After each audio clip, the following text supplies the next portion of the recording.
Police weak मध्ये आपल्या सर्वांचं मनपूर्वक स्वागत। सरत्या वर्षाला निरोप देत 2013चं स्वागत करत पाहूया आठवड्याभरातील काही ठळक बातम्या। भारत सरकारची कीर्तनासाठीची शिष्यवृत्ती मिळवलेला एकमेव युवा कीर्तनकार हरिभक्त परायण प्रणवदेव यांनी यावेळी कीर्तन केलं। सवाई गंधर्व स्मारक येथे या कार्यक्रमाचे आयोजन करण्यात आलं होतं। पाहूया या कीर्तनाचा काही भाग।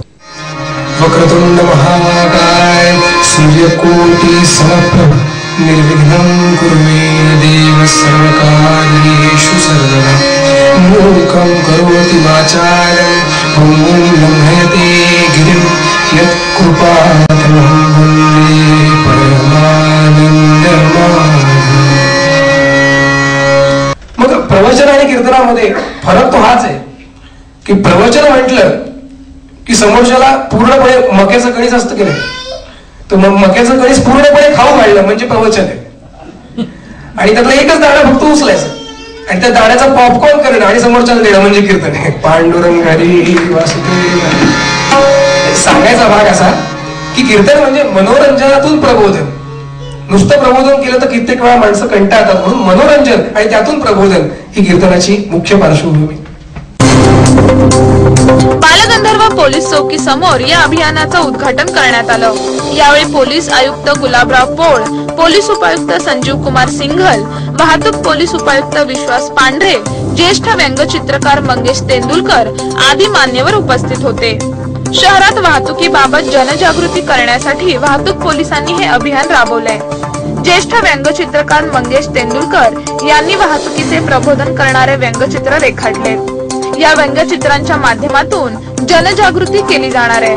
यासाठी व्यंगचित्र लावलेल्या 4 चाकी गाडीतून शाळा, महाविद्यालये, सोसायटीमध्ये वाहतूक जनजागृती केली जाणार आहे की होऊ दे जरासा उशीर या वाहतूक संबंधित चित्रपटाची निर्मिती केल्याची माहिती पांढरे यांनी यावेळी दिली। दिल्लीत झालेल्या बलात्काराच्या घटनेनंतर देशभर संतापाची लाट उसळली असताना बलात्काराच्या चीड आणणाऱ्या घटना सुरूच आहेत। त्यामुळे बिगर राजकीय तरुणांनी देशव्यापी भारत बंदची हाक दिली होती। याच भारत बंदला पुण्यातून अहिल्यादेवी होळकर शाळेच्या वतीने पाठिंबा देण्यात आला। शाळेतल्या मुलींनी अहिल्यादेवी होळकर शाळेपासून ओंकारेश्वर मंदिरापर्यंत मूक मोर्चा काढला। यावेळी शाळेतील सर्व शिक्षिकाही सहभागी झाल्या होत्या। दिल्लीत घडलेली घटना ही मनाला चीड आणणारी होती। मुलगी अबला नसून सबला आहे, हेच आम्ही आजच्या रॅलीतून दाखवून दिलं, असं एका मुलीनं सांगितलं। पुण्यासह संपूर्ण देशभरात प्रस्थापित परंपरेला विरोध करून स्त्री शिक्षणाचा पाया घालणाऱ्या सावित्रीबाई फुले यांनी भिडेवाड्यामध्ये पहिली शाळा सुरू केली असं आपल्याला माहितीच आहे। परंतु आजच्या स्थितीला भिडेवाडा नेमका कसा आहे याबद्दल मात्र आपल्याला कदाचित फारशी माहिती नसावी। ज्या स्त्रियांना शिक्षण मिळावं यासाठी ज्या सावित्रीबाईंना कष्टा खाल्ल्या आणि ज्या खोलीचा आधार घेऊन शाळा चालू केली त्या शाळेत खोलीकडे मात्र आता शासनाचं पूर्णतः दुर्लक्ष झालेलं दिसतंय।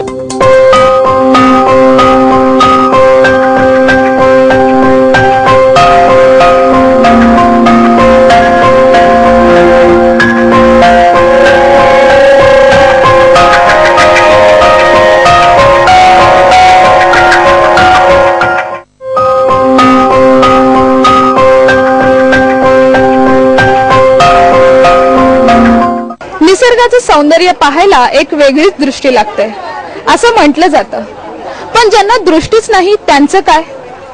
अंधांचे क्रिकेट सामने कधी पाहिलेत का? आश्चर्य वाटलं ना, पण हे खरंय। नेहरू स्टेडियमला नुकतेच अंधांचे क्रिकेटचे सामने झाले। पाहूया याचा एक खास वृत्तांत। एरवी क्रिकेट शौकीनांच्या सरावाने दंगून गेलेल्या पुण्याच्या नेहरू स्टेडियम वरती पळापळ, पडापड आणि जल्लोषाचं अभूतपूर्व मिश्रण पाहायला मिळत होतं। पण हा सगळा उत्साह काळोखात बुडला होता, कधीही न संपणाऱ्या। कारण होतं अंधांच्या क्रिकेट सामन्याचं। या सामन्यांमध्ये batsman, bowler, fielder, wicket keeper हे सगळे होते। सिक्सर आणि 4 सुद्धा मारले जात होते, काही बोल्डही निघत होते। पण हा सगळा खेळ काळोखाशी धडका घेत सुरू होता। महाराष्ट्रातून जवळपास 6 संघ या सामन्यांमध्ये सहभागी झाले होते। मराठवाडा, विदर्भ, कोकण, पश्चिम महाराष्ट्र आदी प्रादेशिक संघ तर पुणे मुंबईचे संघही या सामन्यात सहभागी झाले होते। 20 ओव्हरच्या मॅचेस मध्ये अक्षरशः धावांचा पाऊस पडत होता। तब्बल 145 धावाही निघाल्या होत्या। त्यामुळे अंधांचे हे सामने अधिकच रोमांचक बनले। स्वामी विवेकानंद यांच्या 150व्या जयंतीनिमित्त 18 फेब्रुवारीला सामूहिक सूर्यनमस्काराचे आयोजन करण्यात आले। त्याकरिता सूर्यनमस्काराचे प्रशिक्षण लघुपटाची सीडीही तयार करण्यात आली असून त्याचे नुकतेच प्रकाशन करण्यात आले आहे। स्वामी विवेकानंद यांच्या 150व्या जयंतीनिमित्त 18 फेब्रुवारीला सामूहिक सूर्यनमस्काराचे आयोजन करण्यात आले। सूर्यनमस्काराचे प्रशिक्षण देण्यासाठी लघुपटाची सीडी तयार करण्यात आली आहे। या सीडीचे प्रकाशन करण्यात आलं। यावेळी अभिजित कुंटे, नेक्स्ट जनरेशन न्यूजचे इक्बाल शेख, बाबा शेख, महानगरपालिकेचे क्रीडा समिती अध्यक्ष अविनाश बागवे, क्रीडा भारतीचे अनिरुद्ध देशपांडे, रुपी कोऑपरेटिव्ह बँकचे चेअरमन प्यारेलाल चौधरी आदी मान्यवर उपस्थित होते। दीप प्रज्वलनाने कार्यक्रमाला सुरुवात झाली। लघुपट निर्मितीमध्ये महत्त्वाचा वाटा असलेल्या निर्माते अजित शिरोळे, प्यारेलाल चौधरी, नेक्स्ट जनरेशन न्यूजचे बाबा शेख, प्रसाद शिखरे, प्राजक्ता ओभे यांचा यावेळी सत्कार करण्यात आला। यावेळी पद्मभूषण डॉक्टर संचेती म्हणाले, शरीरातील प्रत्येक अवयवाला व्यायाम मिळाला तर सर्व अवयव व्यवस्थित राहतील। सूर्यनमस्कारामुळे सर्व अवयवांना व्यायाम मिळतो। यावेळी उपस्थितांना सूर्यनमस्कार प्रशिक्षण लघुपट दाखवण्यात आला। 32 मिनिटांच्या या सीडीमध्ये सूर्यनमस्कार करण्याची पद्धत, त्याचे महत्त्व तसेच ज्येष्ठ संगणक तज्ञ विजय भटकर, डॉक्टर संचेती, पी गोपीचंद, कपिल देव, चेतन चव्हाण यांच्या मुलाखतीद्वारे सूर्यनमस्काराचे महत्त्व सांगितले। देशातल्या खेडोपाड्यापर्यंत सूर्यनमस्काराचे महत्त्व पोहोचावे हा या लघुपट बनवण्यामागचा उद्देश आहे। या वार्तालापाप्रसंगी लंडन ऑलिम्पिक मधील ब्रॉन्झ पदक विजेता भारताचा मल्ल योगेश्वर दत्त, अखिल भारतीय कुस्ती महासंघाचे सरचिटणीस राजा सिंग, महाराष्ट्र कुस्तीगीर परिषदेचे सरचिटणीस बाळासाहेब लांडगे आदी मान्यवर उपस्थित होते। या वार्तालापाला पाकिस्तान, इराण, तुर्कस्तान, नायजेरिया येथील प्रशिक्षक आणि मल्ल उपस्थित होते। कुस्तीला मोठी परंपरा आहे। एकेकाळी येथील मल्लांचा दरारा असायचा, पण महाराष्ट्रात अद्यापही पारंपरिक मातीवरील कुस्तीला प्राधान्य दिले जाते। त्याचप्रमाणे आंतरराष्ट्रीय कुस्ती स्पर्धा केवळ मॅटवरच होत असतात। त्यामुळे आता यापुढे प्रत्येक स्पर्धा मॅटवरच आयोजित करायला हव्यात, जेणेकरून मल्लांना याचा अधिक फायदा होण्यास मदत होईल, असं यावेळी करतार सिंग म्हणाले। ऑलिम्पिक विजेता योगेश्वर दत्त यावेळी म्हणाले, आंतरराष्ट्रीय स्पर्धांमध्ये आपल्या खेळाडूंद्वारे पदक मिळविण्यासाठी सरकार हे प्रयत्नशील आहे। त्याचबरोबर सरकारच्या क्रीडा विषयक धोरणांमुळेच आंतरराष्ट्रीय स्पर्धांमध्ये आपल्या पदकाच्या संख्येत वाढ झाली आहे। 10 ते 12 दिवसांपासून दिल्लीतील घटनेचे पडसाद देशभर उमटताना दिसत आहेत, पण या घटनेतील युवतीच्या मृत्यूने संपूर्ण देशातील नागरिकांनी हळहळ व्यक्त केली। पण याच घटनेचे पुणे शहरात देखील पडसाद उमटले। या संदर्भात फर्ग्युसन कॉलेज समोर आंदोलन करण्यात आलं। या आंदोलनात राष्ट्रवादी युवक काँग्रेसचे जिल्हाध्यक्ष राहुल शेवाळे यावेळी म्हणाले, दिल्लीतील घटनेचे पडसाद देशभर उमटत आहेत। या पार्श्वभूमीवर पक्षाच्या वतीने यापुढे महिलांवर अन्याय, अत्याचार होऊ नयेत याकरिता शहरात विविध ठिकाणी जनजागृती अभियान राबवण्यात येणार आहे। त्याचप्रमाणे रात्रीच्या वेळी असणाऱ्या पार्ट्या टाळाव्यात। महिला वर्गाने पार्ट्यांमध्ये सहभागी होताना पेय आणि अन्य पदार्थांची खात्री करून घ्यावी।